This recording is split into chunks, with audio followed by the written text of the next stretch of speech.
Hello, everyone. Tonight, we will delve into one of the most challenging periods in human history, the harsh reality of the Middle Ages. This is not just the story of knights and castles, but of millions of ordinary people who lived face to face with death every day, where every morning was a miracle. We will go beyond the familiar romantic narratives and discover details that you may never have thought about. Details that have been asleep, and the extraordinary struggles for survival of ordinary people. Before embarking on this deep journey as the Sleeping History family, we have a small request from you. We would be very happy if you could support us by liking this video and subscribing to our channel. I'm also curious, where are you watching this story and what time is it for you? If you share in the comments, it would be wonderful to see that we are a huge family from different geographies and time zones. You can share with me the events you want me to tell in the next videos. Now, let's listen to the forgotten pains of the Middle Ages. You slowly open your eyes. The first thing you feel is cold. That disgusting cold that penetrates your bones, turns your breath into mist, and stiffens your body. You try to look around, but the darkness has barely lifted. The first rays of morning light try to filter through the countless holes in the hut's roof, but inside, it is still dim, still gloomy. The first sound you hear is the cough of someone lying next to you. A deep, chest-burning, blood-spitting cough. This sound is so familiar in the Middle Ages that no one even bothers to investigate it anymore. You try to get up, but your body aches. You've slept on a thin mat made of rotten straw on the floor. Beneath you is the ground, hard and damp earth. Your back is stiff, your neck rigid. You may only be 25, but your body carries the pains of a 50-year-old. In the Middle Ages, this is normal. People age early, die young. Reaching 35 is considered a blessing. You slowly sit up. Your head almost touches the ceiling. The ceiling of the hut is so low that it doesn't even allow you to stand up straight. You look around. 8 people are sleeping in one room. Mother, father, siblings, elderly grandmother, and 2 neighbors' children. Everyone in the same small space, practically on top of each other. There is no concept of privacy, no confidentiality. Everyone hears everything, sees everything. Throughout the night, one person snores, another moans. Someone else gets up to use the toilet. It's all a normal part of life. There's a small fire pit in the middle of the hut, but the fire has gone out.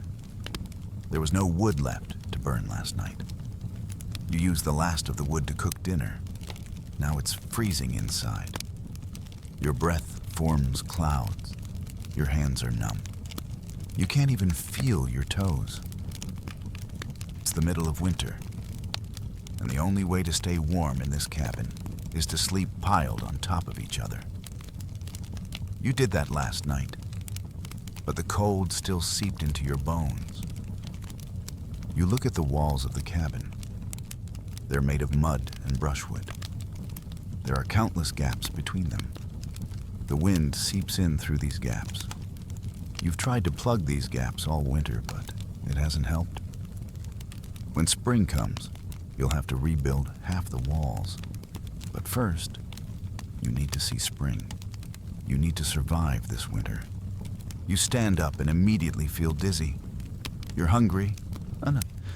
Hours have passed since your last meal last night. And what was that meal anyway?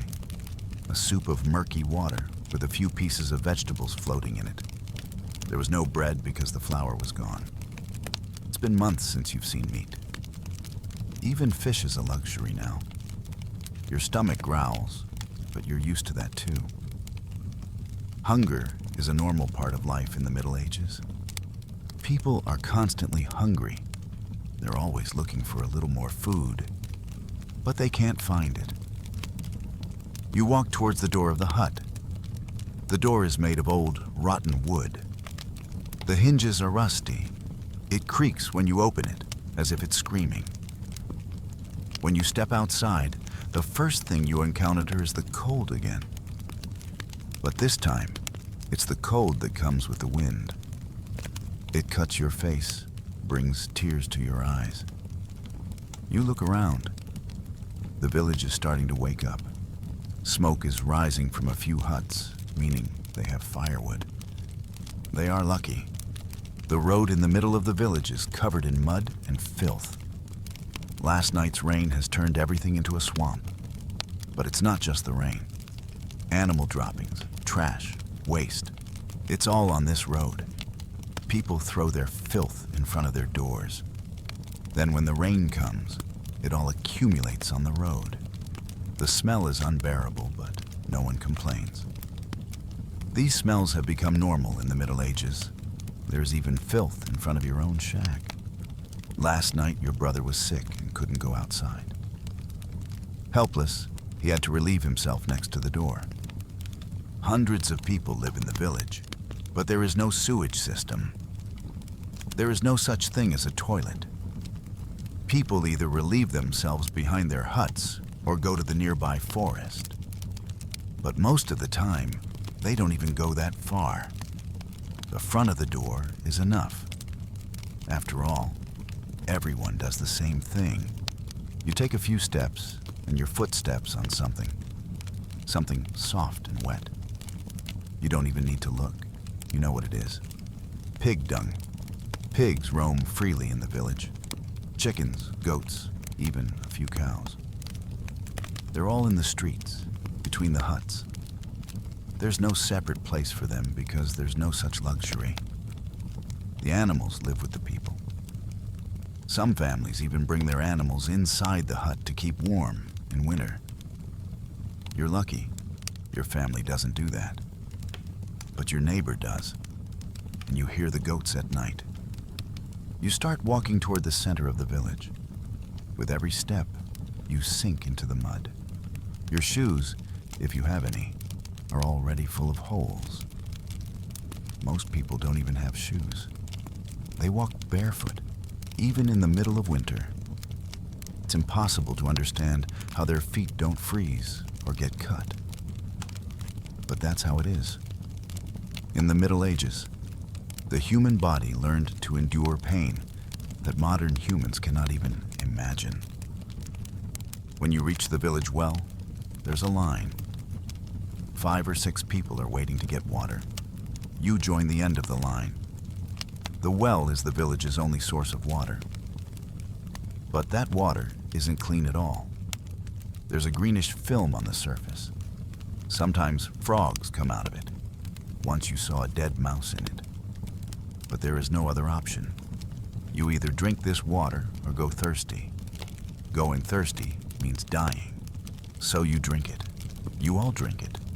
And you get sick very often. Stomach aches, diarrhea, vomiting. These are part of life. When your turn comes, you lower the bucket into the well. The bucket is attached with an old, torn rope. It could snap at any moment. Last month, the neighbor's bucket broke and disappeared at the bottom of the well. It took days to make a new bucket. You're lucky. Your bucket is sturdy. You pull it up. The water, that greenish, murky water, sloshes in the bucket. You hurry to take it home because others are waiting.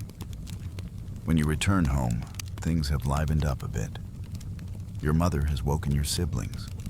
They are all still groggy, still shivering from the cold. Your elderly grandmother is sitting in the corner, wrapped in her blanket. She coughs constantly. This cough hasn't stopped for weeks. But no one thinks to call a doctor because there is no doctor. There are no doctors or medicine in the village. When you get sick, you either get better or you die. There is no third option. When she brings the water inside, your mother takes a small copper bowl. This bowl is one of the family's most valuable possessions. It has been used for generations. She pours the water into it and drinks it in one gulp, holding her head up. Then it's your siblings' turn. Everyone drinks from the same bowl. No one thinks this is unhygienic because the concept of hygiene has not yet been invented. People don't know about germs. They don't understand how diseases spread. They just live and die. Father enters through the door. His hands are covered in mud. He has been working in the fields since the early hours of the morning. His face is tired, his back is hunched. He is 40 years old, but looks 60. In the Middle Ages, men die young. Constant hard labor, poor nutrition, disease, it all wears the body down. Your father is lucky because he is still standing, still able to work. But you know that in a few years, he too will be gone. Your mother takes out a small wooden plate. There are some bread scraps in it, left over from yesterday, stale and hard, but it's still edible. She gives it to your father. He breaks off a piece and puts it in his mouth. It's hard to even chew. His tooth hurts. But what can he do? There's no dentist, no painkillers. You just have to endure it. Maybe one day that tooth will fall out and the pain will stop. But until then, every bite is torture. You want a piece of bread too, but your mother says she has nothing to give you. You have to go hungry today because the food is gone. At noon, maybe you'll go to the wooded part of the village and find something edible. Wild roots, mushrooms, fruits. But you have to be careful. If you eat the wrong mushroom, you could die. Last month, someone from the neighboring village ate poisonous mushrooms and died within a day. His body wasn't even buried.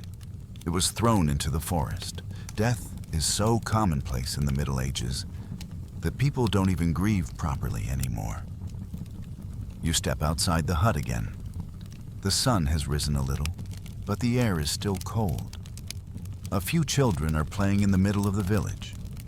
But these games are not like the games of modern children. They are playing with a dead mouse. They have stuck it on a stick and are throwing it at each other. They are laughing, having fun.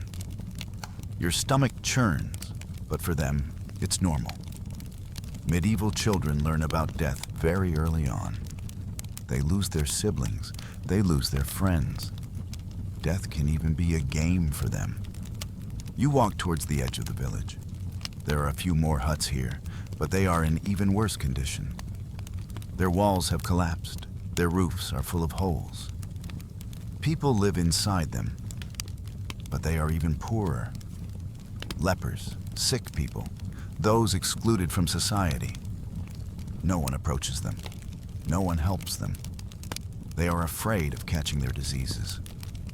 And they are right, because it is contagious. Leprosy was one of the most feared diseases of the Middle Ages. Your body slowly rots away, your fingers fall off, your face becomes deformed, and there is no cure. When you have leprosy, you are cast out of society. You are forced to live in the forest, in caves. You slowly die. You hear someone screaming. The sound is coming from the other side of the village. You start running. The other villagers are running too. When you arrive, you see a crowd. A young woman is lying in the middle. She is pregnant. She is giving birth, but something is wrong. There is blood, a lot of blood. The woman is screaming, shouting.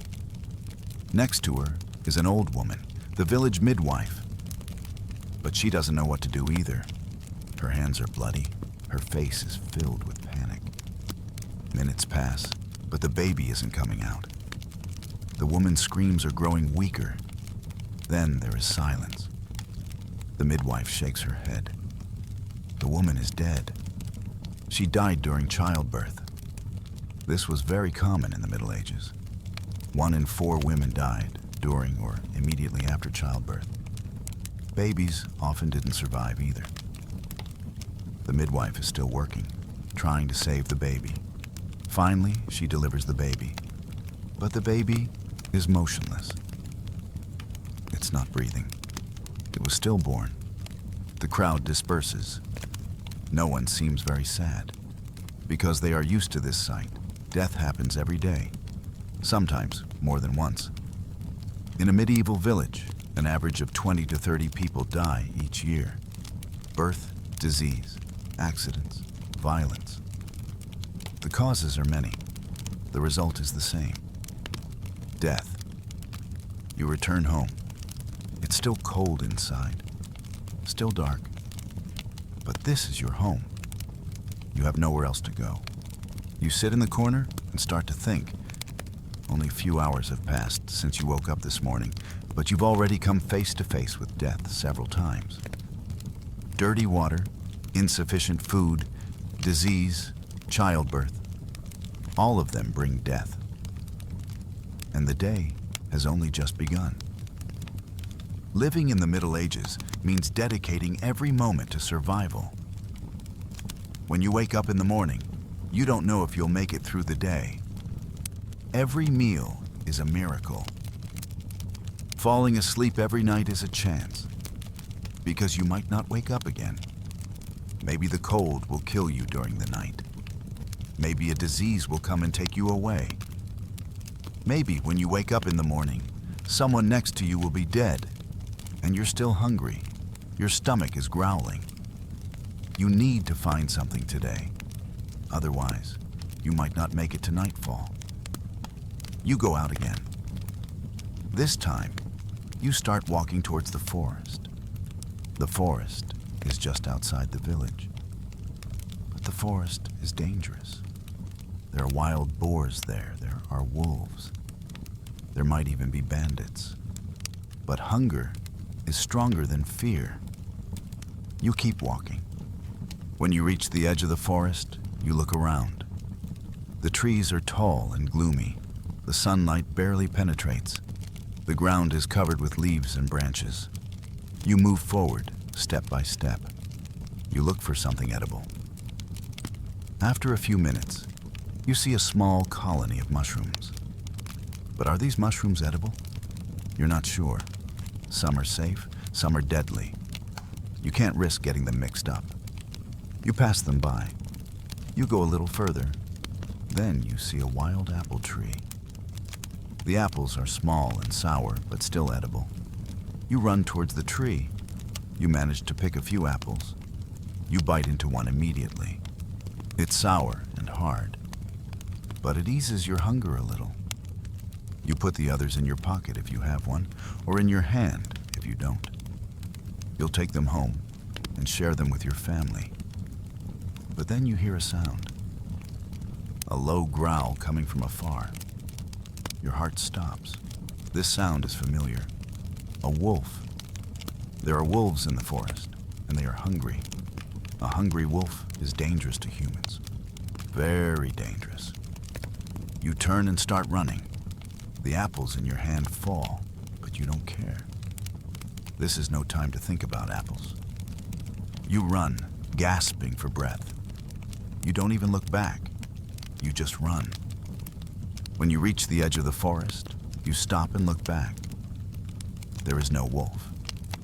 Maybe you just imagined it. Maybe it was another animal. Or maybe the wolf didn't think you were worth chasing. Whatever the case, you are safe now. But your apples are gone. You're hungry again. When you return to the village, the sun is high in the sky, but the air is still cold. A group of people have gathered in the middle of the village. You approach to see what's happening. There's a man in the middle. His hands are tied. His face is swollen. He's covered in blood. One of the village nobles is standing next to him. He's yelling at the man, insulting him. Then he explains. This man has committed theft. He stole a chicken from the noble, and now he will be punished. The nobleman gives the order. Two men step forward and push the thief to the ground. Then one of them brings an axe. You understand what is about to happen. But you cannot run away. Everyone is forced to watch. If you run away, you will be considered guilty too. The axe is raised. Then it comes down fast. A scream. Then silence. The thief's hand is cut off. Blood splatters everywhere. The man faints, but no one helps him. The noble walks away. The crowd disperses. The severed hand remains on the ground. This is justice in the Middle Ages. A heavy punishment for a minor crime. Cutting off the hand for theft. Hanging for rebellion. Burning for witchcraft. There is no law, no court. Only the nobleman's decision. Whatever he says goes, and no one can object. You return home. It's still cold inside, but now it's a little more crowded. The neighbors have come. Everyone is telling their problems. One's cow is sick. Another's roof has collapsed. Someone else's child is missing. Problems never end in the Middle Ages. Every day brings a new disaster. And there are no solutions for any of them. Only complaints. And waiting. Evening is approaching. The day isn't over yet, but you're already exhausted. Hungry, tired, cold. And tomorrow it will be the same thing again. And the day after that. And the day after that. This is life in the Middle Ages. Fighting to survive every day. With no guarantees. By the way, I want to give you a quick reminder. If you liked our video, don't forget to subscribe. Now let's continue where we left off. The sun is starting to set, and you still haven't eaten anything. Since morning, you've only bitten into that half apple in the forest. Nothing else has gone into your stomach. Now your stomach isn't just growling, it's cramping. Your insides are burning, your head is spinning. Hunger is slowly consuming you from within. But what can you do? There's no food at home. There's no harvest in the fields. It's winter, and nothing is growing. You enter the cabin in the evening darkness. The family is gathered inside. Everyone is looking for the answer to the same question. What will we eat tonight? Your mother is in the corner, rummaging through a small sack. That sack contains the last remnants of flour, maybe a handful. Can a soup be made? Maybe. But will it be enough? Never. A handful of flour is nothing for 8 people. Your father comes in from outside. He has nothing in his hands. He went hunting today, but came back empty-handed. The forest is barren. The animals are fleeing. Finding game in the middle of winter is nearly impossible. He looks at the family with sad eyes.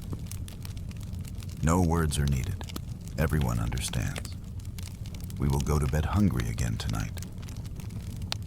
In the Middle Ages, hunger is not the exception. It is the rule. People are constantly hungry. Feeling full, having a full stomach, is a luxury. Only nobles, priests, and the rich can sleep on a full stomach. Ordinary people, peasants, laborers, are always hungry. They are malnourished for most of the year. Their bodies are weak, their muscles wasted away, their bones protruding. Your mother takes that small amount of flour and mixes it with water in a small pot. She uses the last few branches left to light a fire. She lights a small fire. She places an old blackened copper pot on it. She pours the flour mixture into it. She adds a little water, that greenish, cloudy water you brought from the well. She stirs it. You watch it boil. It's not soup, more like cloudy water. But it still counts as food. The average medieval peasant's diet is as follows. Plenty of grains, rarely vegetables, very rarely meat, no fruit at all. By grains, I mean wheat, barley, rye, but even these are not always sufficient. A bad harvest season, a drought, excessive rain, or an early frost. All of these mean crop loss, and crop loss means hunger. It means famine. It means death. Your mother takes the soup off the fire.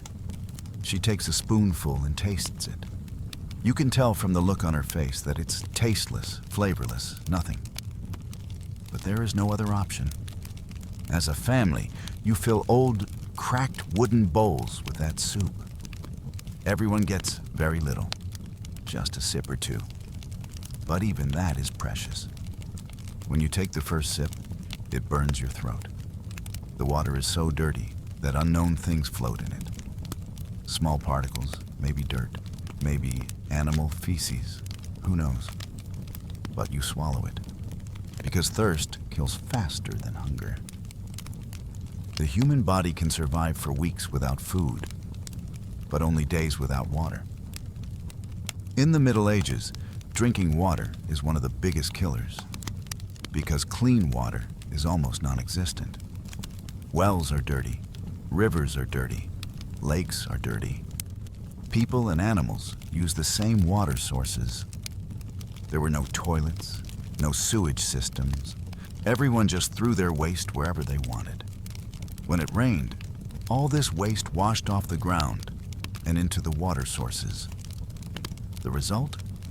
Toxic, germ-filled, disease-spreading water. But people are unaware of this. They don't understand the concept of microbes. They don't understand bacteria or viruses. They only realize sometimes that they get sick after drinking water. But they don't know the reason. They think maybe it's evil spirits, maybe God's wrath. They never understand the real reason, the millions of deadly microbes in that water. You finish your soup, you're still hungry, your stomach is still empty. But that's all for tonight. Maybe tomorrow you'll be luckier. Maybe you'll find something. Maybe a neighbor will give you a piece of bread. Maybe someone in the village will die, and food will be distributed at the funeral. Finding food in the Middle Ages depends on luck, timing, chance. You can't plan. You just get through the day. The next day, you wake up early. Today you must find something to eat. Otherwise, you will become weak. You won't be able to work. And if you can't work, you will be a burden on your family. In the Middle Ages, being a burden meant a death sentence, because no one has the strength to carry you. When you step into the village square, you see a crowd. In the middle of the square is a large horse-drawn cart. It's loaded with sacks and crates. A traveling merchant has arrived. These merchants come to the village once a month, maybe once every 2 months. They bring spices, salt, dried meat, wine. But everything is very expensive. These are not things an ordinary villager can afford. You approach the cart. The merchant is a fat, well-fed man. His face is red, his belly swollen. He clearly eats and drinks well. There is a child beside him, probably his son. He is well fed too. The merchant loudly describes his goods. Fresh spices from overseas countries, salt, pure white salt, he shouts. The villagers have gathered around, but no one can buy anything. They just look. They dream. If only they could buy a piece of that dried meat. If only they could buy a pinch of those spices. But their pockets are empty. They have no money. In the Middle Ages, money was rarely found in the hands of peasants. The barter system is still in place. But the merchant won't barter. He only wants money. Silver, gold. Finally, one of the village nobles arrives. He approaches the merchant. He buys a few sacks of grain, a crate of wine. He pays with silver coins. The merchant is happy. The noble is happy. The villagers just watch. For them, this scene is painful, but they are used to it. It has always been this way, and it always will be. After the merchant leaves, the village is once again plunged into silence. You're still hungry, still empty-handed. You decide to go into the forest. Maybe this time, you'll be luckier. Maybe you'll catch a bird. Maybe you'll find eggs. Maybe edible roots. You venture deeper into the forest. This time, you walk more carefully. You haven't forgotten the wolf's howl. You check your surroundings frequently. After a while, you find a small stream. The water doesn't look very clean, but it's moving. Better than stagnant water. You bend down and drink a little. It's cold, leaving a metallic taste in your mouth. But at least it's water. You continue walking along the stream. Then something catches your eye. On the ground, among the bushes, are small mushrooms. They are white, with flat caps. Do you recognize these mushrooms? You're not sure. Last year, someone in the village ate similar mushrooms, and nothing happened. But someone else ate different mushrooms and died. How will you tell the difference between the two? In the Middle Ages, poisoning was one of the most common causes of death, because people didn't know exactly what was edible and what was poisonous. Information was passed down from generation to generation, but it wasn't always accurate. Sometimes mushrooms were mixed up. Sometimes plants were misidentified. The result? Death. You decide to gather mushrooms. You have to take the risk, otherwise you'll go hungry. You gather a handful of mushrooms. If you don't have a pocket, you wrap them in a piece of cloth from your clothes. You'll take them home, cook them, eat them. They will either satisfy your hunger or kill you. But on your way home, you find something else. At the base of an old oak tree, among the bushes, a small nest. Inside are 3 eggs. Your heart starts racing. Eggs, real protein. You reach out your hand, but then you stop.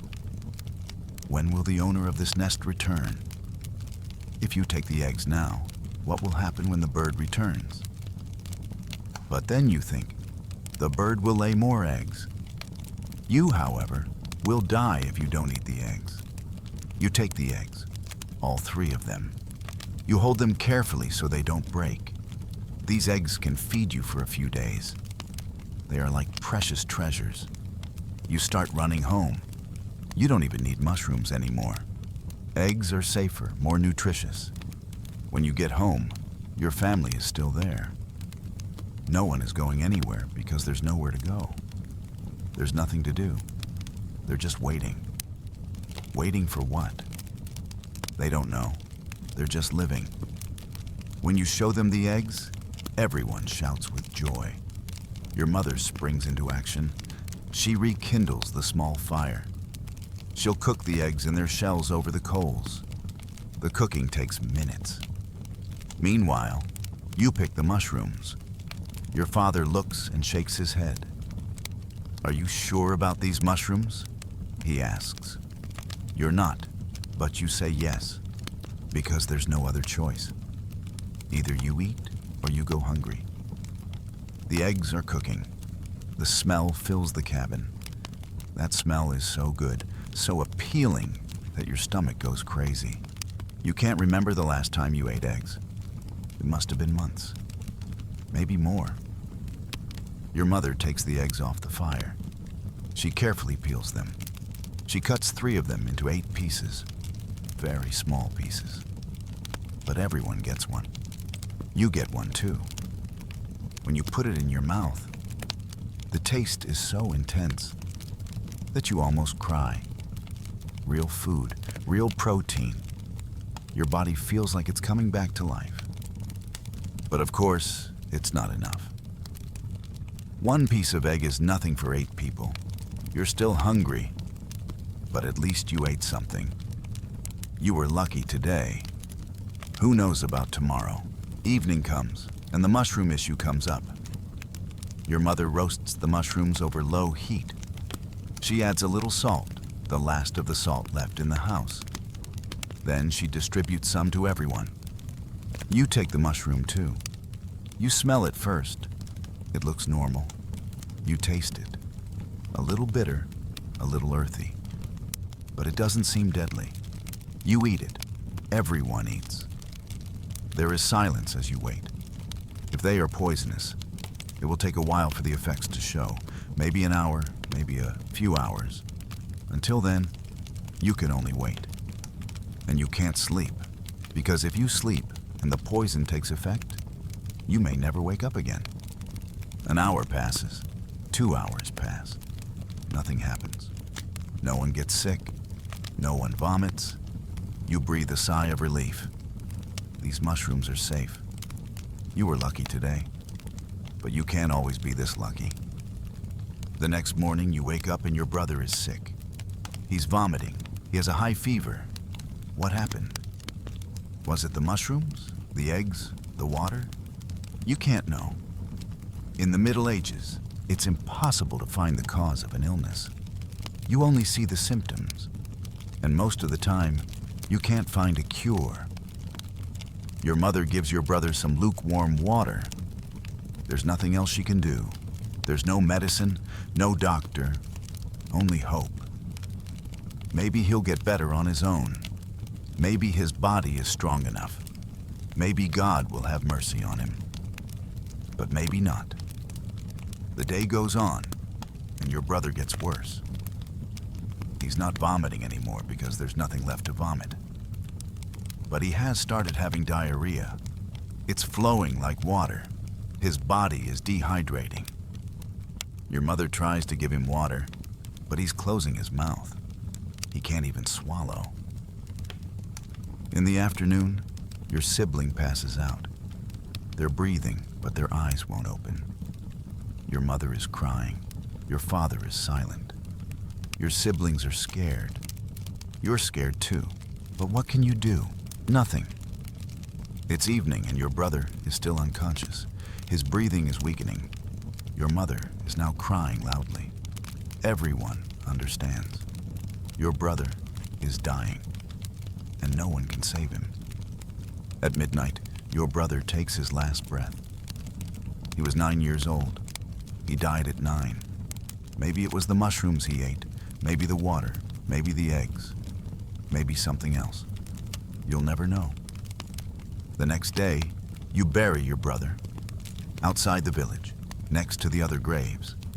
You don't have money for a headstone, just a mound of earth. In a few weeks, it will be covered with weeds and forgotten. In the Middle Ages, death is so commonplace that people don't even mourn for long. Because there's no time to mourn, life goes on. You have to survive. When you return home, your mother is sitting quietly in the corner. She's not crying anymore. She's just staring blankly. How many children has she lost so far? 5? 6? She can't even remember them all. In the Middle Ages, women gave birth to an average of 7 or 8 children, but most died before reaching the age of 5. Those who survived were considered lucky. The following days pass in the same way. You wake up hungry, you look for food, you find some or you don't. You go to bed hungry. Sometimes you get lucky. You catch a small bird. Sometimes you find roots. Sometimes a neighbor gives you some leftover bread. But most of the time, there is nothing. One day, news spreads through the village. There's a market in the nearby town. A big market. Maybe you can get food there. But the town is far away, a half-day's walk, and you have no money. But you decide to go anyway. Maybe you'll carry someone's load, and they'll give you bread in return. You set off early in the morning. You walk through the fields. The road is muddy and rocky. Your shoes, if you have any, are already worn out. Your feet are wounded and bleeding, but you keep walking. Hunger is stronger than pain. Around noon, you reach the town. The town is bigger than the village. Hundreds of people live here. There is a large square in the middle, and the square is full of market stalls. Stalls have been set up. Vegetables, fruit, bread, meat. Everything is there, but everything is expensive. You approach the bread stall. The smell of bread reaches your nose. Fresh, warm bread. Your mouth waters.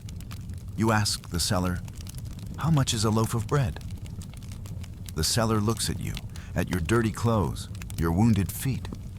He replies condescendingly, "It's not a price you can afford." You walk away, but the smell follows you. That smell of bread drives you crazy. Without thinking, you reach out to the counter. You grab a loaf of bread and start running. The vendor yells, "Thief! Thief!" People stare at you. A few men chase after you. You run, gasping for breath. You try to disappear into the streets, but you're weak. They're strong.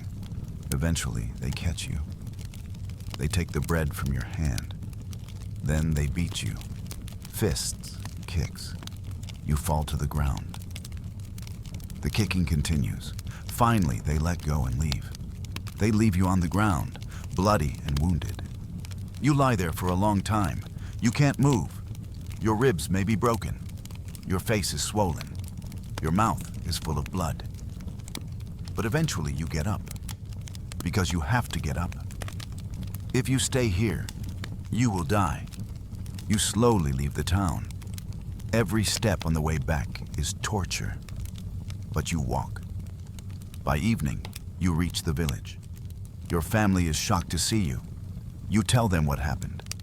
Your mother silently tries to clean your wounds. But there is no clean water, no clean cloth. Only dirty water and old pieces of fabric. The pain continues over the next few days. Your ribs hurt with every breath. Your face is bruised. But you have to keep working. Because if you don't work, you can't eat. In the Middle Ages, being sick or injured is not a luxury. Everyone has to work under any circumstances. Days turn into weeks. The hunger continues. Every day is the same struggle. Finding food, finding water, staying alive. Sometimes you succeed, sometimes you don't. But every day, you get a little weaker. Your body wastes away. Your muscles disappear. You can count your bones. One morning you wake up, and your tooth hurts. It's a terrible pain. You can't cope. But what can you do? There's no dentist. There's no painkiller. You just have to endure it. Days pass. The pain increases. Your face swells up. You get a fever. Your tooth is infected. Finally, your father makes a decision. That tooth is coming out. How? The old-fashioned way. At home, without tools. They lay you down. Your siblings hold your arms. Your father brings a small pair of pliers borrowed from the blacksmith. You open your mouth. Your father puts the pliers on the tooth. Then he pulls. The pain is unbearable. You scream. But the tooth doesn't come out. He pulls again. This time, the tooth breaks. One piece comes out, the other piece stays inside. Your mouth is full of blood. The pain continues. But at least half the tooth is gone. Maybe the infection will stop. Maybe you'll get better. Or maybe you'll get worse. In the Middle Ages, chance always plays a role. And so life goes on. Every day brings new pain, new hardship, new danger. Hunger, thirst, disease, injury. It's all part of life. And you're just trying to survive. One more day. Just one more day. After weeks of starvation, your body is weakened. Your immune system is not a concept the modern person can understand. But you feel its effects. Every minor illness affects you more easily. Every cough is deeper. Every fever higher. In the Middle Ages, being weak is like sending out an invitation to death. One morning you wake up with a headache. Your eyes are watering. Your throat is burning. At first, you don't think much of it. Everyone gets sick sometimes, but by noon, your fever spikes. A high fever. Your body is shivering, but also burning. You're sweating, you're cold, both at the same time. Your mother puts her hand on your forehead. She looks at you with concern. Your fever is very high, dangerously high. She tries to lay you down, but you can't even stand. You lie down on the floor on those damp straws. Your body is stiff. Everything hurts. Your father calls out, "What happened to him?" Your mother shakes her head. "I don't know. He's come down with something." That's the only explanation. In the Middle Ages, the names of diseases don't matter much. Is it the flu, pneumonia, dysentery? It doesn't matter. They all fall into the same category: illness. And there are only two outcomes of illness. Either you recover or you die. Hours pass. Your fever rises even higher. You can no longer fully perceive your surroundings. Sounds are muffled, images blur. You start to hallucinate. You hear your mother's voice, but don't understand where you are. Sometimes you feel lost in the darkness. Sometimes you are in bright lights. Your mother doesn't know what to do. There is a woman in the village who is known as the Wise Woman. She is old and experienced. She has been giving people medicinal herbs for years. Maybe she knows what to do. Your father runs to find her. An hour later, the old woman arrives. Hunched over, wrinkled, her hands trembling. She looks at you for a long time. She puts her hand on your forehead. She tells you to put something under your tongue, but you don't understand. You just mumble deliriously. The old woman takes out a small cloth bag. It contains dried herbs. No one knows what herbs they are. Maybe chamomile, maybe thyme, maybe something else entirely. The old woman says to boil these herbs. Boil water, throw these herbs in, then give it to him to drink, she says. Your mother follows the instructions. She boils water in a small pot. She throws the herbs in. It boils for a while. Then she leaves it to cool. Half an hour later, she tries to make you drink it. But you can't swallow. You cough, you spit. You don't have the strength to drink. The old woman tries something else. She takes an old piece of cloth. She dips it in the herbal water. Then she puts it on your forehead. This will bring down the fever, she says. But how clean is that cloth? Probably not at all. Maybe it has thousands of bacteria on it. But in the Middle Ages, the concept of hygiene doesn't exist. Cleanliness is a luxury, an exception. Night falls and your condition worsens. You're now having trouble breathing. Your chest rises and falls, making wheezing sounds. Pneumonia.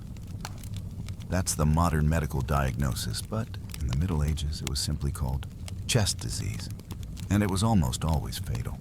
Your family is gathered around you. Everyone is waiting silently. Are they waiting for you to die or to recover? They don't know themselves. They can only wait. There is nothing else they can do. In the middle of the night, you have a coughing fit. It's so violent, you almost vomit. Blood starts coming out of your mouth. Dark red blood. Your lungs are damaged. Your father turns his head away. Your mother cries softly. Is this the end? But around dawn, a miracle happens. Your fever drops a little. Breathing becomes a little easier. You can open your eyes. You can see your surroundings. You're still very weak, still immobile, but you're not dying, at least not yet. The following days are a slow recovery process. You feel a little better every day, but it takes weeks to fully recover. During this time, you can't work. You can't contribute to the household. You're a burden. You look at your family, at their tired faces. They're exhausted from carrying you. But at least you're getting better. The neighbor's child, however, did not recover. He had fallen ill with similar symptoms. He died 3 days later. He was 12 years old. His body was buried immediately, for fear of the disease spreading. He didn't even get a proper funeral. A month after you recovered, another disease came to the village. This time, it was worse. More deadly. The plague, the Black Death, one of the most terrifying nightmares of the Middle Ages. The first signs appeared in the neighboring village. Several people had fallen ill. Swellings had formed on their bodies, under their arms, in their groins, on their necks. Large, painful swellings. These swellings are called buboes, the mark of the plague. The sick deteriorate rapidly. First fever, then chills, then blackening. The skin begins to blacken. Fingers, feet, hands, all turn pitch black. Gangrene. The flesh dies, rots. The stench is unbearable. Within a week, 20 people from the neighboring village die. 40 people die. Then they lose count. There are so many bodies that there's no time to bury them. The bodies pile up in the streets. Dogs, rats, crows. They all eat the bodies. Then the disease comes to your village. The first patient is the oldest man in the village. The next day, he dies too. Then his son gets sick. He dies too. Then his daughter-in-law, then his grandchildren. Within a week, no one is left in that family. They're all dead. Their huts are empty. Their bodies lie in the garden. No one goes near there. They're afraid of catching the disease. Fear grips the village. People now avoid each other. They try not to walk side by side in the street. Conversation has stopped. Everyone has shut themselves in their huts. They hope that maybe the disease will pass this way. But the disease continues to spread. Every day there are new patients. Every day there are new deaths. The village cemetery is overflowing. They don't even dig graves anymore. They throw the bodies into a large pit. Mass graves. Hundreds of bodies together. One day, your mother falls ill. She wakes up in the morning with a swelling under her arm. A small lump. But everyone knows what that lump means. The plague. Your mother has caught the plague. Your family is filled with panic. They lay your mother in the farthest corner of the hut. They put a cloth over her. They try to build a wall, but a cloth wall cannot stop the virus. The disease is already inside, with all of you. Your mother deteriorates rapidly. Fever on the first day, delirium on the second. Blackening begins on the third. Her fingers turn black. Her lips turn blue. She struggles to breathe. Every breath is a struggle. Her chest barely rises and falls. On the fourth day, your mother is unconscious. She doesn't open her eyes. She just breathes, lightly, so weakly you can barely hear it. Your father sits beside her. He doesn't cry. Men don't cry in the Middle Ages. But you can see he's burning inside. On the afternoon of the fifth day, your mother takes her last breath. Quietly, without a struggle. She just stops. She stops breathing. Your father holds her hand. It's cold. It's already cold. Her dead body is cooling rapidly. That same evening, you bury your mother. Quickly, hurriedly. There is no long funeral ceremony. Just a hole, a corpse, a mound of earth. That's all. Your father mutters a few words. A prayer, perhaps, but very briefly. Sick bodies are very dangerous. You can't stay near them for long. When you return home, the fear has grown even more. If your mother got sick, who's next? Your father, you, your siblings. Everyone watches each other. They check their bodies for swelling. Every little ache, every little wound causes panic. 3 days later, your youngest sibling falls ill. 6 years old. A tiny child. They show the same symptoms. Swelling, fever, darkening. And the same outcome. 4 days later, they too die. Now 2 losses, 2 graves. The village has now turned into a ghost town. There's no one on the streets. Everyone is hiding in their homes. But the disease passes through walls. It seeps through doors. Nowhere is safe. The plague wave lasts 3 months. During this time, there were 150 people living in the village. After the plague, 60 remain. 90 people died. More than half the village is gone. Families wiped out. Children orphaned. The elderly left alone. You survived. You don't know how. Maybe you were lucky. Maybe your body was more resistant. Maybe God chose you. You can't know why, but you're alive. After the plague passed, the village slowly tried to return to normal. But what does normal mean? The old normal no longer exists. Everyone has lost someone. Everyone is traumatized. Death was so close that they can still feel its breath. But life goes on, because it has to. Fields must be planted. Animals must be tended. Food must be prepared. The dead are gone, but the living are still here, and they must survive. Months pass and other diseases emerge in the village. Perhaps not as deadly as the plague, but still dangerous. Dysentery, an intestinal disease. Constant diarrhea, vomiting, stomach cramps. The body loses all its fluids. Dehydration. Eventually, the heart stops. The cause of dysentery is water. That dirty well water. It contains so many bacteria that the intestines cannot cope. Children and the elderly especially cannot cope. Every summer, there is an outbreak of dysentery. Every summer, there are new deaths. Another disease is typhoid fever. High fever, headache, rash. Red spots appear on the body. Patients are bedridden for weeks. Some recover. Some suffer intestinal rupture and die. A terrible death. Internal bleeding, pain, then loss of consciousness.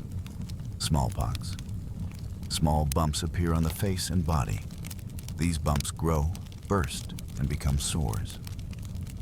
After healing, deep pits remain on the face. The faces of those who survive smallpox are pitted. They look disgusting. They are ostracized from society. Leprosy, one of the most terrifying diseases. It progresses slowly. It starts at the extremities of the body.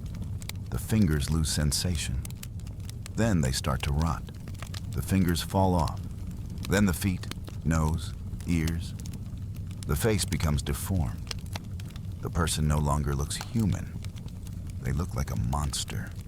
They drive the lepers out of the village. They tell them to live in the forest. But how will they live in the forest? How will people who have lost their hands find food? Most die quickly, from hunger, cold, wild animals. There is a man in the village. His name is Thomas. He is in his 30s. He contracted leprosy last year. His fingers have fallen off. He has sores on his face. The villagers wanted to expel him, but Thomas's family resisted. They said he is our son. They said they would not send him to the forest. The villagers were angry. They said if Thomas stays here, he'll infect us all with his disease. But the family had money. They gave the village some gold, and they built Thomas a small hut in the farthest corner of the village, in a place where no one goes. Thomas lives there now, alone. His family leaves food at his door every morning, but no one approaches him, no one talks to him. He is like a living dead man. One day you pass by Thomas's hut. The door is slightly ajar. Sounds are coming from inside, the sound of crying. Thomas is crying, a man's cry. Heartbreaking, deep, helpless. You stop and listen for a moment. Then you keep walking. What can you do? Nothing. Winter is coming, and with it, another disease. The flu. A simple illness for modern people. Rest for a few days, drink plenty of fluids, and it passes. But in the Middle Ages, the flu is deadly, especially for the weak and malnourished. The flu turns into pneumonia. Pneumonia leads to death. A flu epidemic breaks out in the village. Within a week, almost everyone is sick. Coughing sounds come from every cottage. Fevers, chills, body aches. Everyone is bedridden. You get sick too, but this time it's milder. A few days of fever, a little cough, then you recover. You're lucky, but 5 of your neighbors die. The elderly, the children, the weak. It's always the weak who die. By spring, the village population has dwindled even further. Epidemics, diseases, accidents, they take people away. There are empty huts in the village now. Abandoned houses. No one wants to move there. They are called dead houses. It is believed they bring bad luck. One day, a traveling priest comes to the village. He has a cross in his hand, dressed in robes. He walks around the village. He preaches to people. Repent your sins, he says. These diseases are God's wrath, the price of your sins. People believe him. Of course they do. There is no other explanation. They don't know the real causes of the diseases. Bacteria, viruses, hygiene. They know nothing about any of these things. The diseases simply mean God's wrath. The priest holds a ceremony in the village square. Everyone gathers. The priest shouts, "Confess your sins, kneel down." People kneel down. They cry, they beg. "Forgive us, God," they shout. Then the priest says something else. But forgiveness isn't free. You must make donations to the church. The more you give, the more you will be forgiven. People give everything they have. Their last money, their last food. They donate to the church because they are afraid. More than death, they fear hell. After the priest leaves, the village is even poorer, but the people feel a little safer. They think, we made a donation to God, now He will forgive us. But the next week, a new disease appears, new deaths. God does not seem to have forgiven them. You watch this cycle: disease, death, fear, prayer, donations, disease again. An endless cycle, and there is no way out. Because there is no science, no medicine, no education, only superstition and helplessness. One night, lying in bed, you think, how many people died this year? Your mother, your brother, neighbors, friends. You've lost count. Every year it's the same. Every year, new losses. Living in the Middle Ages means constant loss. It means constant mourning. But you've even forgotten how to mourn now. Because too many people have died. You've shed too many tears. There are none left inside you. You wake up in the morning and you're still standing. You're still breathing. That alone is a miracle. Because every day, new people stop breathing. But you're still here. You're still alive. For how much longer? You don't know. Maybe one more day. Maybe 1 week. Maybe 1 year. In the Middle Ages, the future is uncertain. There is only today. Only now. And now what you have to do is keep on living. Escape disease. But how will you escape an enemy you cannot see, cannot understand? It's impossible. You'll just have to trust your luck. And pray. Always pray. Diseases are bad enough, but at least they have no intent. Just the cruelty of nature. But people are different. People can harm intentionally. And in the Middle Ages, man is man's greatest enemy. One morning, strange sounds are heard on the edge of the village.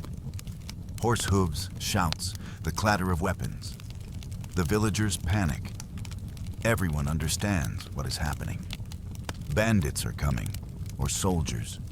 It doesn't matter. Both bring the same disaster for the villagers. Your father yells at you, "Run! Hide in the forest!"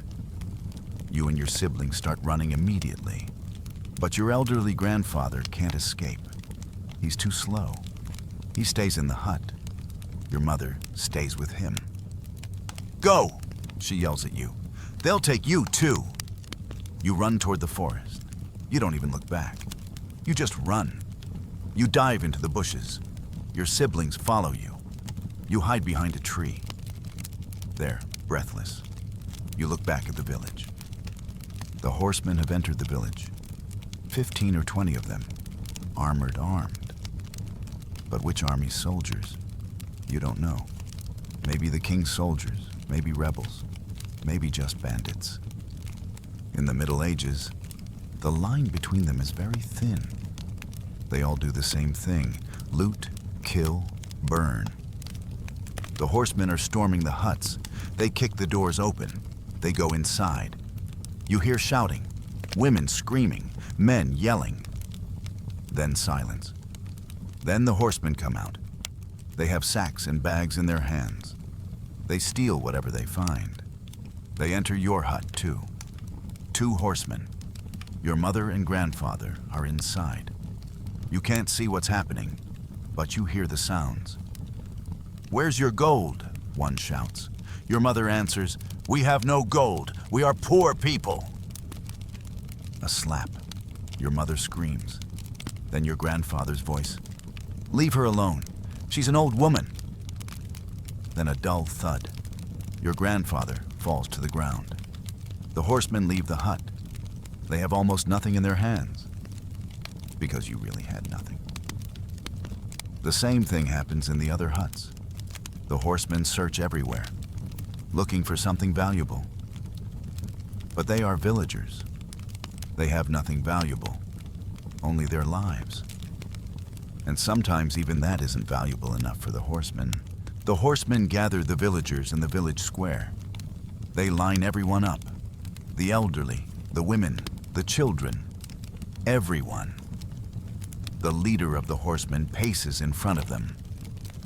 "This village owes taxes to the king," he says. "If you don't pay your taxes, you will be punished." The village elder steps forward. He speaks tremulously. "Sir, we paid our taxes. We paid last month." The horseman looks at him angrily. "You're lying." He raises his hand and strikes the elder.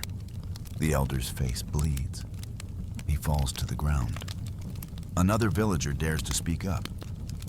"But we really did pay. The king's man came and took half our grain." The horseman laughs. "That was a different tax. Now there's a new tax, a war tax." In the Middle Ages, taxes never end. The king wants taxes, the nobles want taxes, the church wants taxes. Sometimes you pay 3 times for the same thing. And if you can't pay, you are punished. The horseman gives an order. 10 men from this village will come with me. They will serve in the king's army. The villagers are horrified. Going to the army means death. Dying in battle, or dying of illness on the way. The result is the same. The horsemen randomly select men, the young ones, the ones who look strong. They choose 10. They tear them away from their families. The women cry, the children scream. But the horsemen don't care. They bind the chosen men's hands. They tie them to the horses' saddles. They take them away. You're still hiding in the forest. Did they choose your father? You can't see. You can only see the crowd from afar. Your brother is crying beside you. "What will happen now?" he says. You can't answer. You don't know. Before leaving, the horsemen set fire to a hut. Why? Who knows? Maybe to set an example. Maybe just for fun. The fire spreads quickly. The hut is made of mud and brush, but it still burns. The fire jumps to neighboring huts. The villagers run to try to put it out. But there isn't enough water.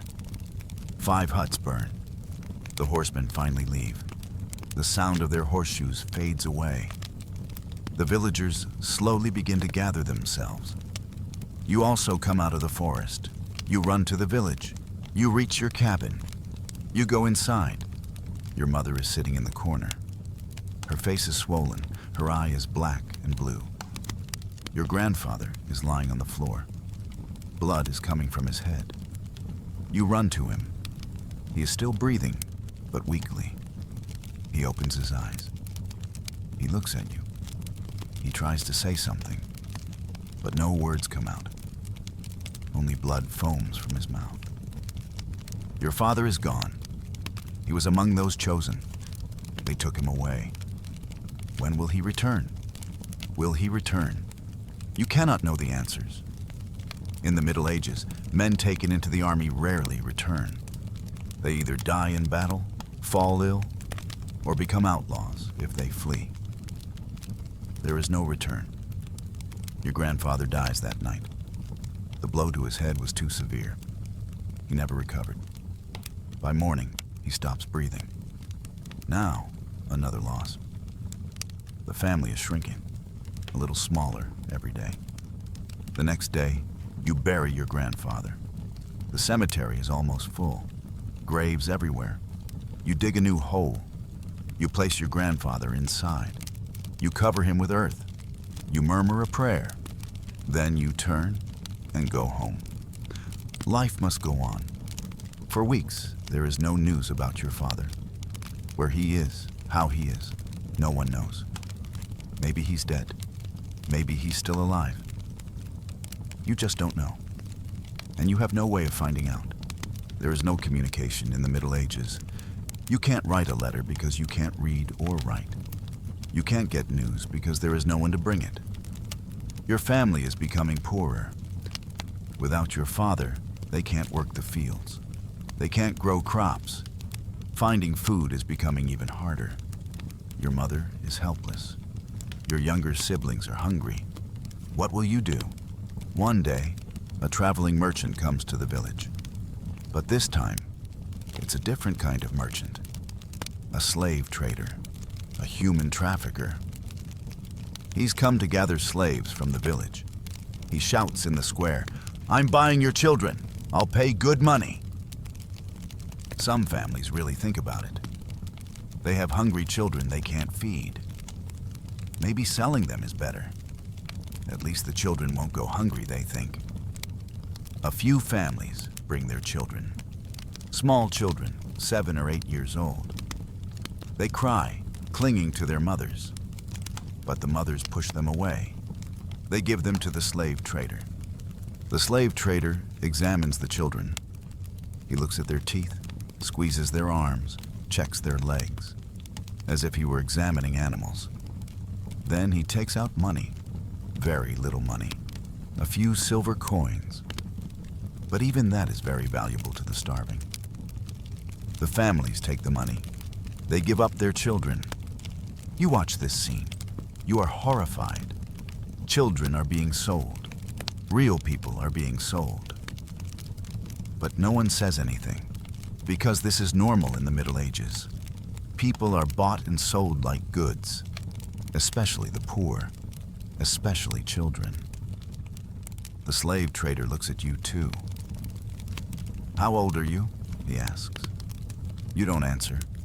Your mother steps forward. "He's not for sale," she says. The slave trader laughs.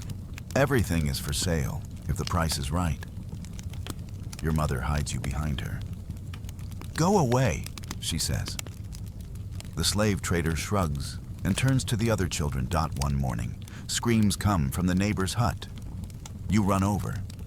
Inside, a horrific scene. The neighbor has been wounded in the head. Blood is everywhere. His wife is crying. "We've been robbed," she says. "Someone came in while we were sleeping, shot my husband, stole our food." Bandits. Bandits living in the forest outside the village. They sneak into the village at night. They rob the huts. Sometimes they just take food. Sometimes they injure people. Sometimes they kill. And no one can stop them, because there is no protection. There are no soldiers. Everyone has to fend for themselves. The villagers gather and talk. They say we must do something. But what can they do? They are not armed. They are not trained. They are just poor villagers. What can they do against the bandits? Some suggest keeping watch. A few people should keep watch every night. If they see danger, they should warn the village. It seems like a good idea. They start doing it. 4 people keep watch every night. You become one of the watchmen.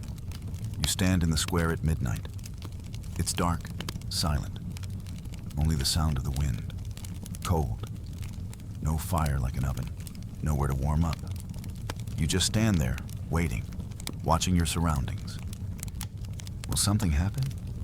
You don't know. The hours pass. Nothing happens. Maybe the bandits won't come tonight. Maybe you're lucky. But just as you start to relax, you hear a sound. Footsteps. Light, careful footsteps. Your heart races. You look into the darkness. You see a shadow, then another. 3 or 4 shadows are approaching the village. Bandits. Fear fills you. What will you do? Should you scream or stay silent? Before you can decide, someone grabs you from behind. They cover your mouth. They whisper, "Don't make a sound." It's a bandit. They've quietly captured all the night watchmen. Now it's your turn. They lay you on the ground. They tie your hands. They stuff a rag in your mouth. You can't move. You can't speak. You can only watch. The bandits spread out through the village. They enter the huts. They loot. You hear sounds. Things breaking. Screams. Hours later, the bandits gather. They have sacks in their hands. You can't see what they stole. But then they bring someone else. A young girl, the neighbor's daughter, 16 years old. She cries, she resists. But the bandits drag her away. They take her. After the bandits leave, you manage to untie your ropes. The other guards are also untied. You run to the village. You warn the people. But it's too late. The bandits are long gone. The neighbor is beside himself. He says he wants his daughter back. He says he has to find her. But where will she go?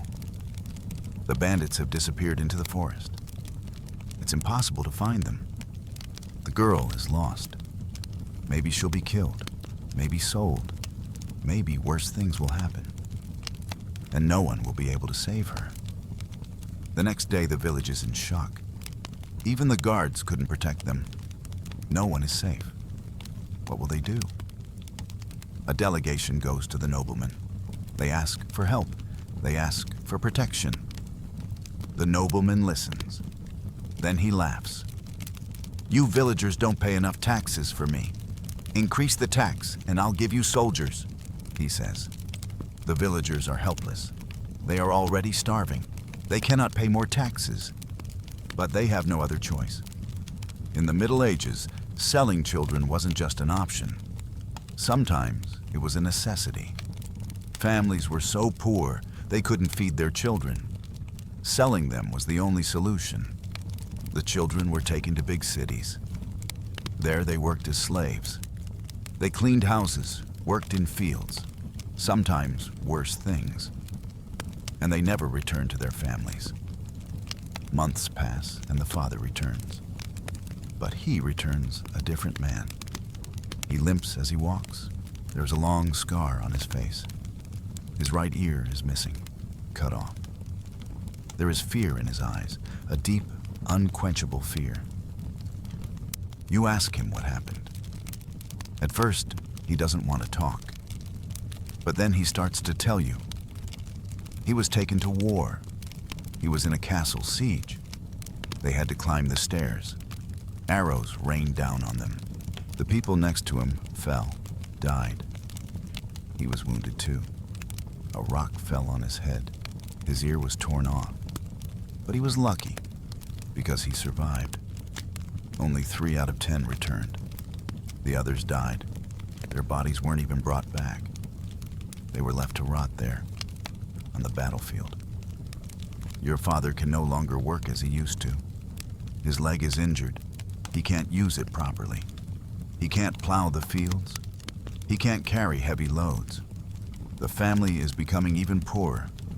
You don't know what to do. Finally, they agree. They will increase the tax by 50%. In return, the nobleman will send 4 soldiers to the village. Only 4 soldiers. But it's better than nothing. The soldiers arrive. 4 young men, armored. At first glance, they look strong. But then you realize they are just poor people too. They became soldiers for money. They don't know how to fight. It's just appearances. Still, their presence is a consolation. They keep watch at night, together with the villagers. Nothing happens for a few weeks. Maybe the bandits were scared off by the sight of the soldiers. Maybe they went to another village. But one night, they come again. This time, there are more of them.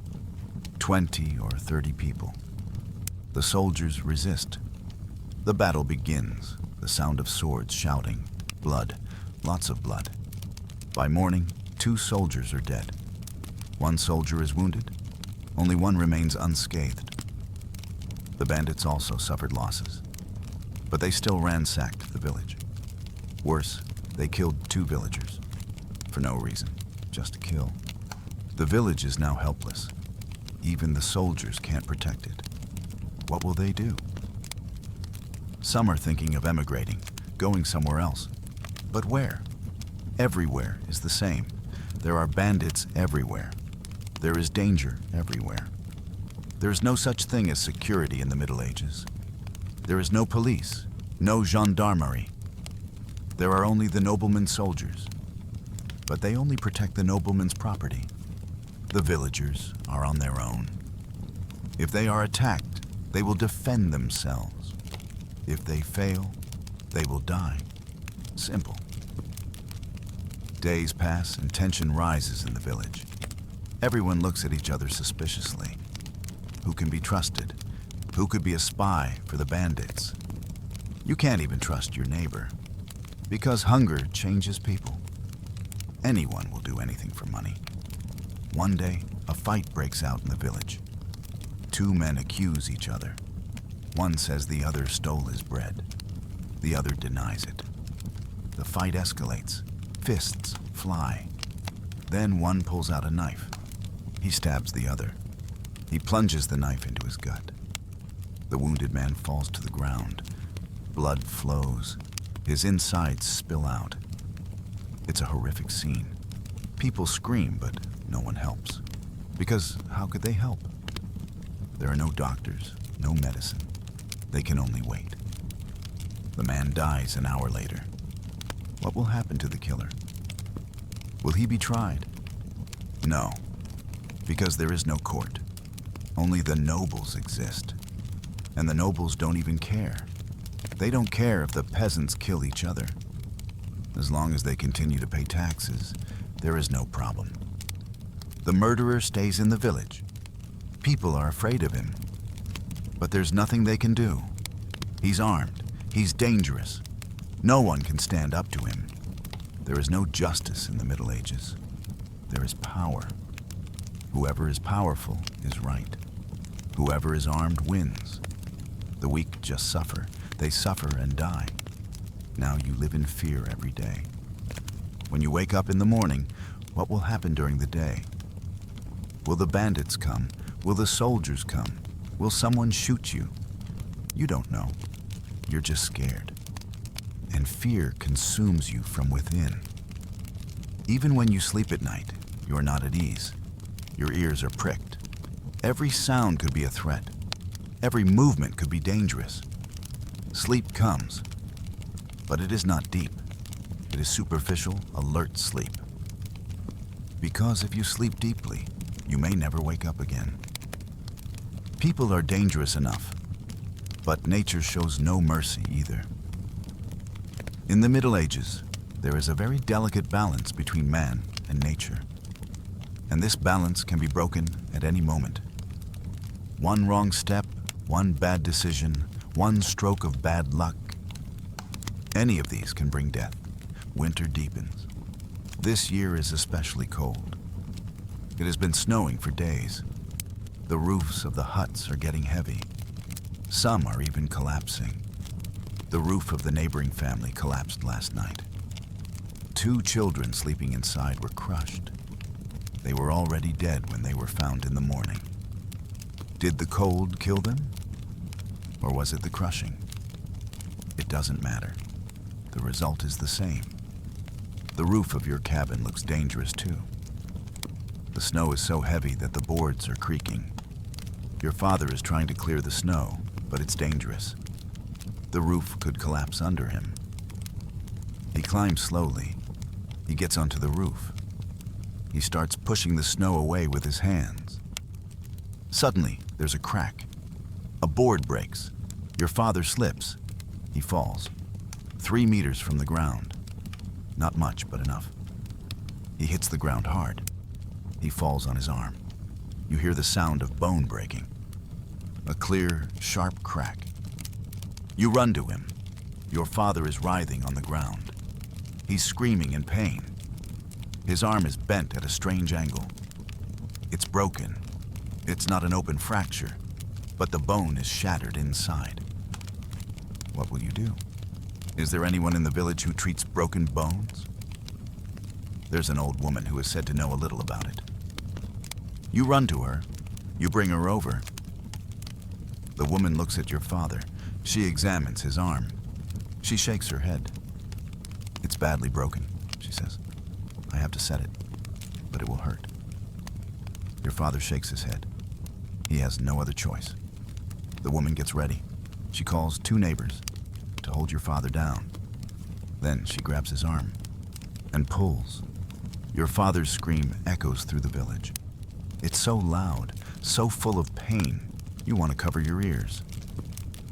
The woman tries to put the bone back in place. She pulls, bends, straightens. Your father is on the verge of fainting. His eyes roll back. Finally, the woman is done. She has set the arm. Now it's time to immobilize it. She takes 2 pieces of wood, places them on either side of the arm, wraps them tightly with cloth. A primitive cast, but it might work, maybe. Don't move it for 6 weeks, says the woman, or it will heal crooked. Your father shakes his head. But you think 6 weeks? How will we survive 6 weeks without work? Who will plow the fields? Who will gather wood? Who will find food? The answer is simple, you. You are now the man of the family. You're 17. You have to work. Otherwise, everyone will starve. The next day you get up early. You have to go to the forest to gather wood. In the middle of winter, firewood means life. Without wood, you can't keep warm. If you can't keep warm, you'll freeze. Simple. You enter the forest. The snow is deep, knee-deep. You take each step with difficulty. It's cold. Very cold. Your fingers are starting to go numb. Your shoes are wet. Snow is seeping in. You can no longer feel your feet. You look for dry branches, but everything is buried under the snow. You have to dig. You dig with your hands. Your hands freeze. Your skin turns red, then white.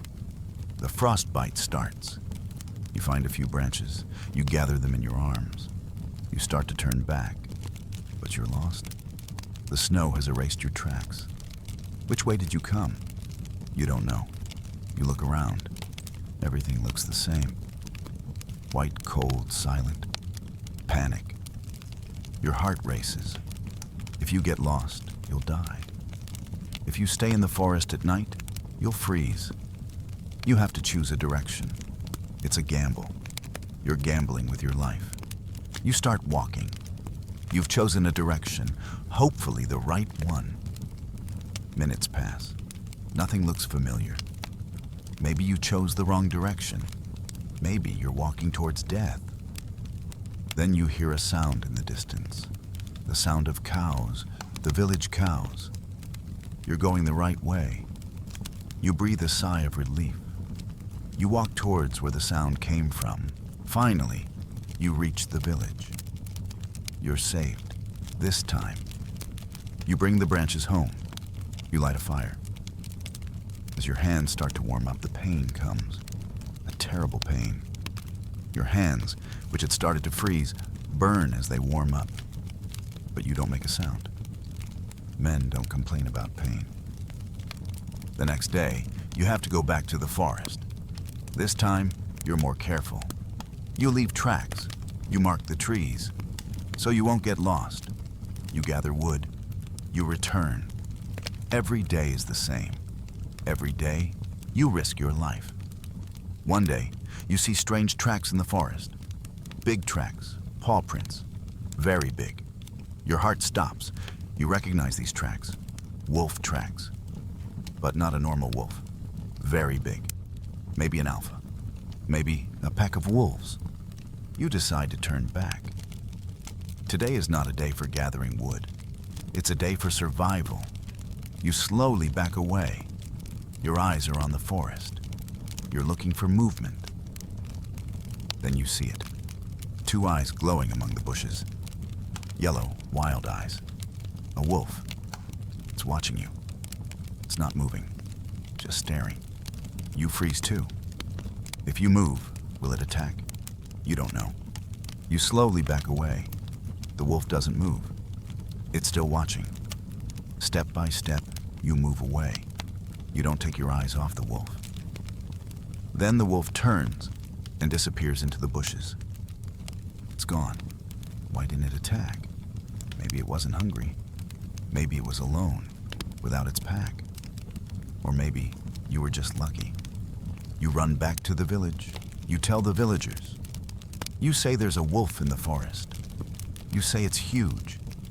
People are worried. Wolves are dangerous, especially in winter when they're hungry. They can even come into the village. They can take children, animals. That night, there is fear in the village. Everyone is in their huts. The doors are closed. The animals are brought inside. No one goes outside. In the darkness, a distant howl is heard. A wolf. Maybe not just one, maybe many. A pack. They may have surrounded the village. Morning comes, and a terrible discovery is made. The neighbor's goat is missing. It was tied outside the hut at night. In the morning, it's gone. There are only bloodstains, red spots on the snow. The wolves took the goat. They dragged it into the forest. The goat was very valuable to that family. It gave milk. They made cheese. Now it's gone. The wolves have stolen it. The family is devastated. They cry. They scream. But what can they do about the wolves? The villagers gather. They say something must be done.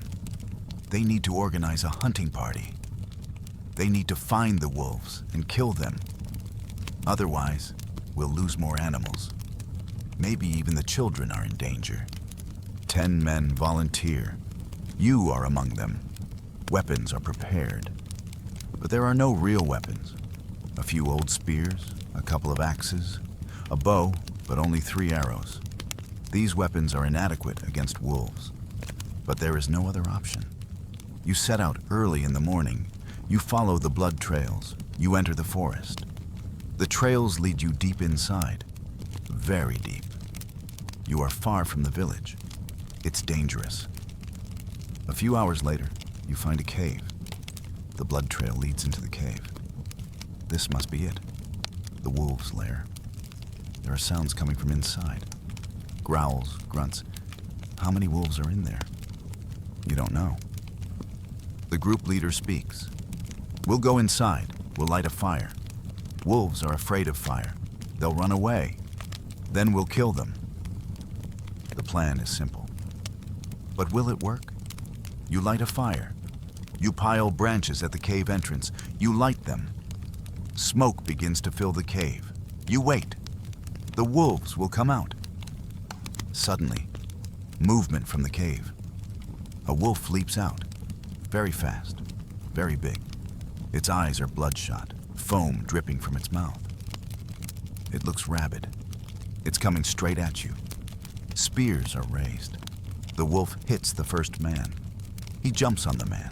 They fall to the ground. The wolf bites his throat. The man screams. Blood spurts out. The others try to strike the wolf. Axes come down. Spears pierce. The wolf turns, attacks another. Its teeth sink into the leg. Flesh tears. Bone breaks. Chaos. Blood screams. Savagery everywhere. Finally, the wolf dies. But 2 men are also dead. 1 man is seriously injured. His leg is half severed. And there are still wolves in the cave, at least 3 or 4 more. The smoke isn't driving them out. It's just keeping them inside. What will you do? The leader makes a decision. We're retreating. It's too dangerous. They carry the injured man on their shoulders. They leave the dead behind. There's no time to take them. You run. You run from the wolves. When you return to the village, the scene is horrific. 2 dead, 1 injured. And the wolves are still there. The village is in shock. The hunting party has been a disaster. They don't know what to do now. The wounded man dies that night. The wound on his leg has become infected. Poisoning has set in. He burns with fever until morning and dies. Now there are 3 dead. 3 men are gone. The families are devastated. The wolf problem remains unresolved. They are still there. They are still dangerous. The village is now more cautious. No one goes into the forest alone. Everyone goes in groups. But the fear persists. A week later, another danger emerges. A bear. A bear that hasn't been able to hibernate. Hungry, angry, dangerous. It's been spotted near the village. Bears are more dangerous than wolves. Much bigger, much stronger. A bear can kill a person with a single blow. Its claws are like knives. Its teeth are like axes. The villagers panic. What can they do against a bear? If it attacks, who will stop it? No one. They can only run away and pray. The bear first raids the fields. It eats the last remaining crops. Then it discovers the animals. It kills a pig. With a single swipe of its paw, the pig's head is crushed. Then it approaches the huts. It forces open one door. Those inside are terrified. They scream, trying to hold the door shut. But the bear is strong. It will break the door down. Just then, the bravest man in the village appears. He has a torch in his hand. He runs towards the bear. He shouts, "Hey!" He waves the fire towards the bear's face. The bear hesitates. It is disturbed by the fire. It retreats. The man continues to advance. He waves the torch and shouts. The bear finally turns and runs away into the forest. The village relaxes, but it's temporary. The bear could return. And next time, maybe the brave man won't be there. What will happen then? Days pass, and nature's threats continue. Not just large animals. Small creatures are dangerous too. Snakes, for example. When spring comes, snakes wake up. Most are poisonous. A child is playing in the field when a snake bites him. It's a small snake, but it's poisonous. The child's foot swells immediately. It turns purple. The pain is unbearable. The child cries and screams. What can be done? Nothing. There is no antidote. There is no treatment. All that can be done is wait. The child's body will fight the poison. It will either win or lose. Sometimes we complain about work stress, bills, traffic. But we should stop and think. Compared to the Middle Ages, we live in paradise. We are surrounded by miracles every day, but we don't notice them.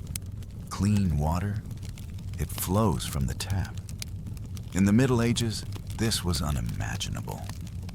Food, we go to the supermarket and buy whatever we want. In the Middle Ages, people struggled for hours just to find food. Health? When we get sick, we go to the doctor. We take medicine. We get better. In the Middle Ages, getting sick was a death sentence. Freedom? We can go wherever we want. We can do whatever job we want. We can marry whoever we want.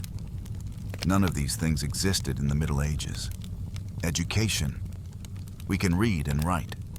We can access information. In the Middle Ages, 99% of people were illiterate. Security?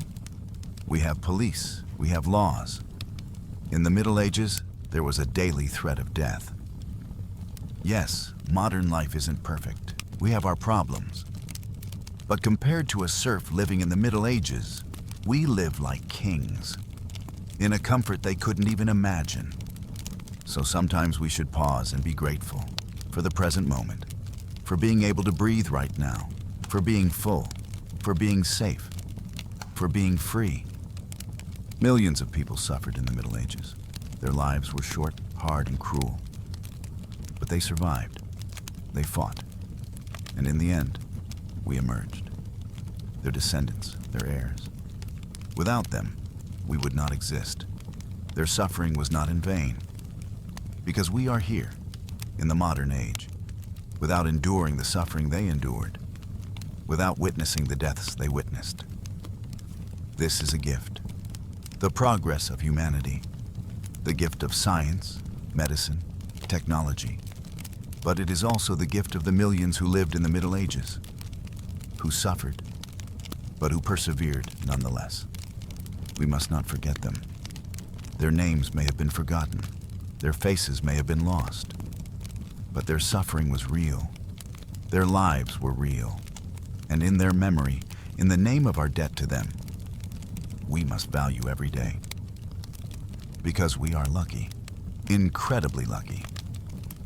We were born in an age where we couldn't have survived a single day in the Middle Ages. But we were born in the modern age, an age where we can live long, healthy, free lives. This is a miracle.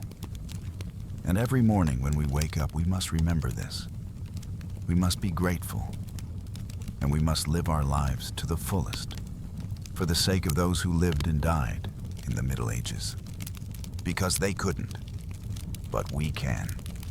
This is our responsibility, and also our luck. That's why I told you about the Middle Ages tonight. Its pain, its horror, its helplessness. So we don't forget. So we can be grateful. And maybe, just maybe, so we can appreciate our lives a little differently. I hope this journey has added something to you. Maybe you feel relieved now for your modern life. Maybe you feel sad for those people of the past. Both are true. And now, at the end of this long night, I wish you good sleep. Sleep peacefully in your warm beds, in your safe homes, because this luxury is one that millions who lived in the Middle Ages never experienced. Good night, and be grateful that you live in the modern age. Thank you so much for listening.